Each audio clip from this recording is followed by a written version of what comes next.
Hello, this is Melissa in Canada again, here to talk about more of the books in my Jane Austen collection. Today I'd like to talk about nonfiction, biographies, letters, and reference. I have two biographies of Jane Austen in my collection.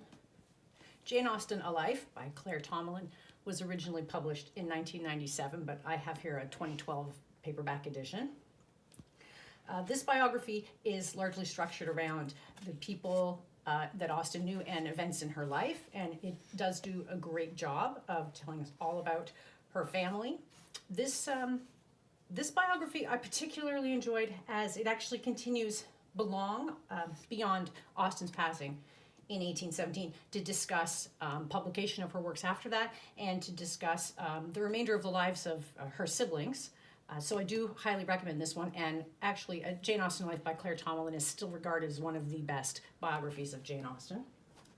More recently, noted historian Lucy Worsley published Jane Austen at Home. This is a first edition 2017 hardcover. It's also since been published as a paperback. And this takes a more almost archaeological approach to Austen's life by visiting the places that she lived. For example, Steventon Rectory, and the places that she visited, such as Lyme. So this is actually very detailed and in-depth, and also very good biography. Lucy Worsley is wonderful.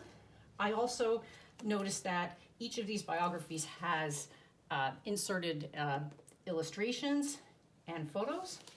However, if you're looking for something that is highly visual and less text-heavy, I also have Jane Austen, Her Life, Her Times, Her Novels by Janet Todd.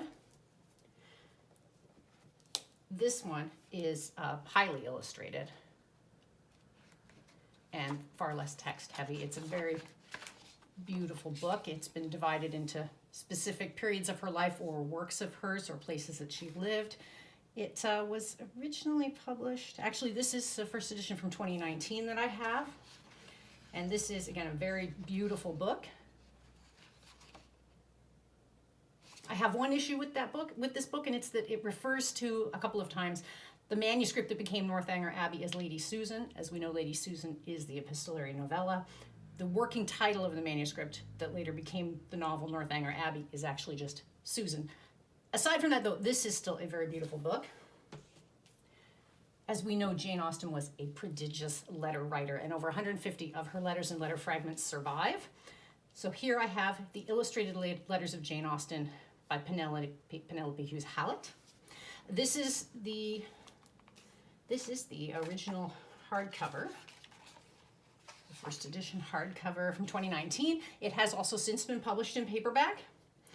What I really loved about this, not only being highly visual and easy to read, what I also really appreciated was how it was organized. It's been broken up into time periods of Austen's life, such as Southampton, Chawton, and each of these chapters then has an introduction that places the letters in some kind of context for the reader. And this is so easily readable and so well structured that it's almost like reading a biography in letters, which I really appreciated and I've enjoyed, and I've read this more than once, so I do highly recommend this as well. As I also mentioned, it's also available in paperback. And I have one other nonfiction piece in my Jane Austen collection. Jane Austen lived in Bath at one time and also set two of her novels there. This is Jane Austen in Bath, Walking Tours of the Writer's City by Catherine Reeve. And this little book here has walking tours around Bath that take you to see the places where Jane Austen lived or places that she's featured in her novels. So if you're considering traveling to Bath, or if you have an interest in the city, this little book is for you. And it also has little index at the back about museums in Bath that you can visit and cafes and restaurants. So this will help you plan your whole trip. So those are the nonfiction items in my Jane Austen collection. I hope you found something interesting. Thank you very much.